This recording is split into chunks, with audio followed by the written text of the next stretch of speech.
Coming up next on the Jeff Crilley Show, you'll meet the president of gForce Animation. They are doing Pixar-type work for their clients. His incredible journey just ahead.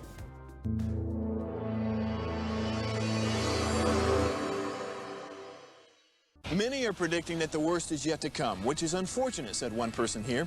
Until now, they've enjoyed the reputation of being the nation's icebox. Watched a burglar in his home this morning by webcam. As a journalist of over 25 years, stories are what make my world turn. Reporting live from the Dallas newsroom tonight, Jeff Crilley, Fox 4 News. But in 2008, I took the jump from my familiar life and started a PR firm from my home. We're talking about anyone with a camcorder like the one I'm using becomes a television network. We started slowly growing the company, and we now have over 100 clients, and we've branched into the world of live digital broadcasting. I now own 8 different TV studios and have a huge team, and the stories that I now get to share are sometimes the most important of my life. Life has a funny way of coming around full circle. This is the Jeff Crilley Show. Well, I'm going to date myself, but I remember my first video game. It was called Pong, and the animation was very crude. You saw 2 paddles and a ball going back and forth. Fast forward, the video games now are mind-blowing. The animation makes you feel like you're really in the game. Somebody who knows a lot about that, Paul Ehmer. He is the president of gForce Animation. Thanks for coming on the show. Thank you for having me. All right, I'm assuming that we're in the same age range. Do you remember Pong? I do. I do. Playing it as a kid. Pac-Man and yes, I do. I do remember playing it. Yes, Pong, and I was really bad at it. Okay, so animation is just like every year it's getting better and better and better. Tell us more about gForce and what you guys do. So we do creative content animation in a wide range of industry, from oil and gas all the way into visual effects for film, and into Unreal Engine and developing VR simulated animation products. Okay, we're going to pull up your website, and as we scroll down the website, I'm so impressed with all of the different industries that you work in, because people will hire you to really create a feeling, an experience for their customers, Yes, right? Absolutely. So how did you get into this? 2014 is when you started? So we started as a DBA in 2014, and then when I met my business partner, Slade Diliberto, we were actually in a band, playing in a rock band, and we were charting a billboard. And long story short, he's like, "Hey, you need to see what I actually do for a living."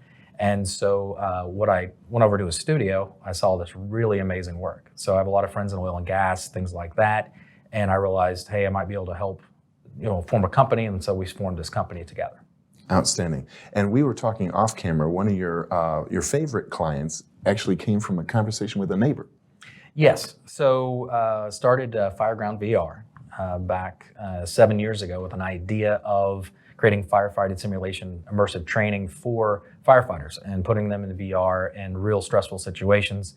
And then along that conversation, we now have been awarded an NSF grant for innovation, which is a SBIR-STTR grant, which is a transfer to a university. So we're partnered with the University of Houston and are now involved in R&D. So I'm the primary investigator for the whole project. And we're in phase 1. So we'll go out to phase 2. We start working on that proposal roughly in about 7 months to then submit for phase 2 for commercialization. So it'll be a brand called Fireground VR that will launch off of gForce Animation.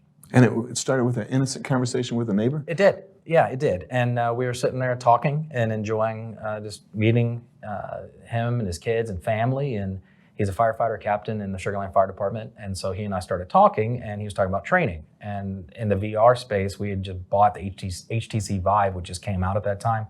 And we went and did a deal at Sugar Land for their Christmas deal or something. And there was a line of people waiting to see the Vive because no one had it. And when we started looking at this, realized, hey, there's something coming. And it is coming. There's other people doing some training, things like that. But now we're here, and 7 years ago, fast forward and getting awarded, there was times when we actually, it actually fell off and went away. So I just kept it in my wheelhouse, kept putting it out there and working and talking, and then met Connector Labs, and with Andrew and Kyle and David, and ended up working with them. And then they identified a grant, and then we started the process and moved forward, and now we're here. So. And you're also passionate about LED. Tell me more about that part of your business. Yes, so manufacturing LEDs is something that I've been involved in. My first wall actually was in 2014. where we are now manufacturing. I'm doing this in particular in manufacturing to spec for anything from virtual production to big billboards you would see in the street or on the highway to immersive environments. We have a lot of clients that are museums and exhibits and do immersive environments for them, everything from flexible to anything. So I'm currently working on a large distribution deal with a mid-level distribution company where they will carry this brand and working towards that. That's really exciting. There's a page off your website that I'm going to call it your sizzle reel. We're going to put this on the screen and just let this play for a little bit. Yeah. Why don't you narrate for us? What are we looking at? In my low voice, or? Yeah, in a world. Oh, thank you. In a world where it's snowy. All right, are these spec projects or these? These are actual projects we're done. Okay. Yes, and so these are various pre-visualization. Like that's a pre-visualization of a oil and gas plant. This is LNG terminal. That's an offshore rig. So a lot of the stuff was done initially a lot in the oil and gas energy space, and then also in exhibits and museums. So this, like the Weiss Energy Hall in Houston, Right. is a big one that we work with, and so my business partner has been doing animation with them since 2010. And I bet you would do a lot of work with developers because Yes. if they're plotting this high-end outdoor shopping center, it's really hard to visualize it or sell it to the city council until they can see it. Yeah, and that's important because when people can see it, then they can understand it, and it's to scale. So yes, at developers, absolutely. Yeah. So when you sit down with a client, let's take that same example, a developer, they're showing you kind of a blueprint or an artist rendition, and you're taking that artist rendition and really bringing it to life. Yes, and we need a CAD. Because we don't have the CAD, then it's going to be very hard to do anything. Right. And sometimes they don't have models, then we have to create those. So everything from the engineering design and being in the exhibit space, we're very skilled in that area, so we can see something before it's done.